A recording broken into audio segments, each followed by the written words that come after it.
I hope so. Part of the conversation that we have heard in the Northwest and from this team for a long time. Now you are on an even larger stage with you and Roger Goodell and the letter. How did you get to play that role? How did that come about?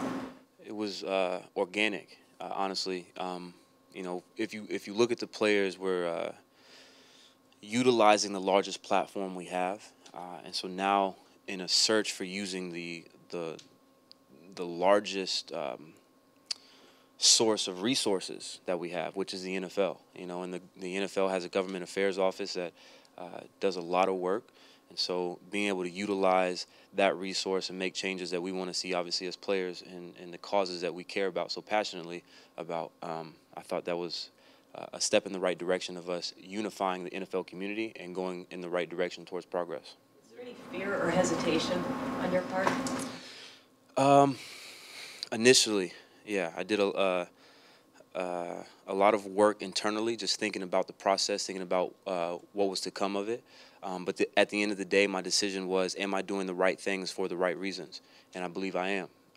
And so at the end of the day, I can't question that. You know, if I believe in my heart that I'm doing the right things for the right reasons, and I'm surrounding myself with people who continuously keep me in check and doing so, then I feel like I'm making progress. More than a year ago, you guys talked about the importance of follow through, and you guys have done a lot since then. This being the latest thing, just how big a step is this with the league getting involved?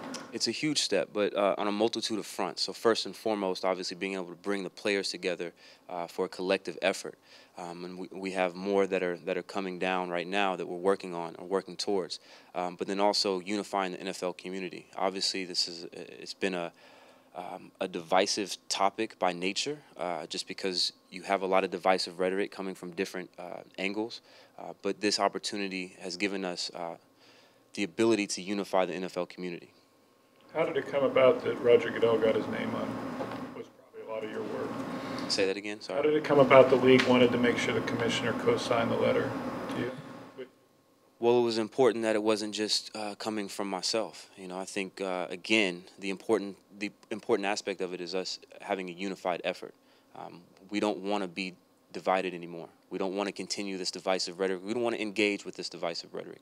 We want to start showing our players, the NFL itself, our NFL community, that we can be collectively united to seek the changes that we want to see, which are beneficial to the entirety of society. So I thought it was important that we didn't do this as individuals, but as we did it as a collective group. Seek the league's ownership, the top of the league? I did. Doug, your NPR put out a piece with you today, and one of the things they mentioned was you had 2 pages front and back, people that you've met, and your main goal was to try to understand the complexities of a lot of these things, because I think a lot of people see it in black and white, and you wanted to see, you know, the gray area. I'm curious, what did you learn, and anything specific that you learned coming out of that? Learned a lot, but the more important thing that I learned was the empathetic piece that I keep restating. You know, again, the reason why we met with so many people is to learn as much as we possibly could.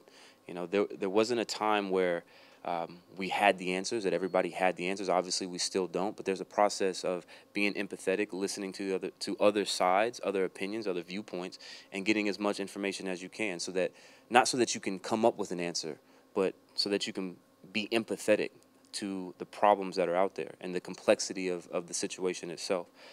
So I think that was probably the biggest takeaway from all those meetings.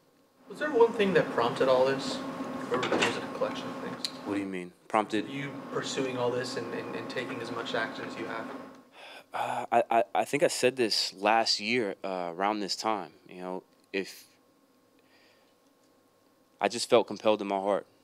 You know, there's a lot of things that have gone on in our society that have shown the ability for us to progress the way that we have. If you go back to the 50s and the 60s and the civil rights movement and the great progress that we've made since then, I think the problem that I've had and that many of my fellow players have had is the lack of progress, the complacency that's set in. And I think that's what you see, is just the rumblings of the opposition to that complacency. And so for me personally, just diving into who I am as a man, if I have the ability to say something, use my platform to seek progress for the greater good, then I'm going to do that. I feel compelled to do that. I asked Tyler if there's anything, Tyler Lockett, if there's anything that he's seen from you in the last 3 years in terms of just change. And one thing you mentioned was you just listen more. Not to say that you were just stubborn before and cutting people off, but he's like, Doug's a guy that's going to listen to what everyone has to say. Do you agree with that in terms of how you've changed over the past few years? I believe so. I think the biggest change for me was that I listened, but it wasn't intentional. You know, I listened just for the sake of waiting until I could say something else, you know, like the majority of humans. But I've been really intentional with my process of learning and listening and trying to actually absorb and analyze what people are saying and how they're saying it, the emotions behind it, so that I can actually be empathetic to what they're trying to tell me. Doug, did you have a conversation with Michael Bennett? He was supposed to be on the conference call today for the meeting in New York, and if you did talk to him, what was the substance of what you were hoping that he might be able to accomplish? So yeah, we had planned to have a conference call with the players that were there to kind of catch up on what was happening. But obviously we're in practice right now and our meeting, so we didn't have the opportunity to do that. So I haven't spoken to Michael about it yet, but we will at some point. Doug, it's been a few weeks since you guys created the Action Fund. What's the response you guys have received from the community? Yeah, it's been fantastic. It's been unbelievable. Am I allowed to say the amount? No. Okay. So we've got a significant reaction, and I think that was really important to see the support that we've had from our fans, from the community. And so we're right now, the main phase that we're taking on is accumulating those funds, and then in the next couple weeks, next month, we'll be starting to work towards where that money is going to go.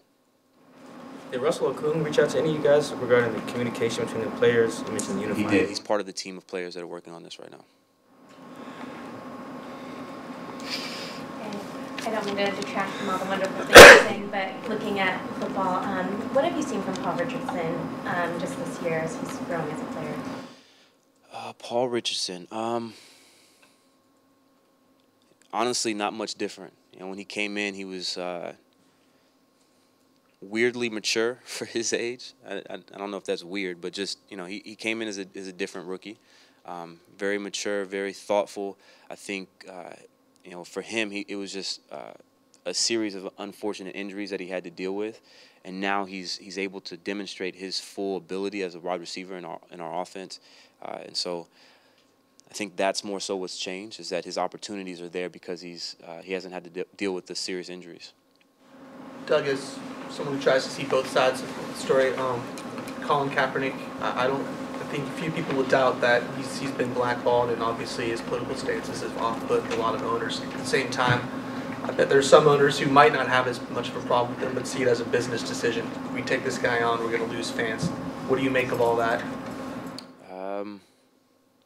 Honestly, I haven't concerned myself with it. You know, I think at this point, you know, Colin's got to do what he has to do, and I don't want it to detract from what we're trying to get done as a coalition of players in the league right now in terms of the issues and opportunities that we've brought about. So, you know, honestly, I haven't engaged with it. Anything else? Thank you.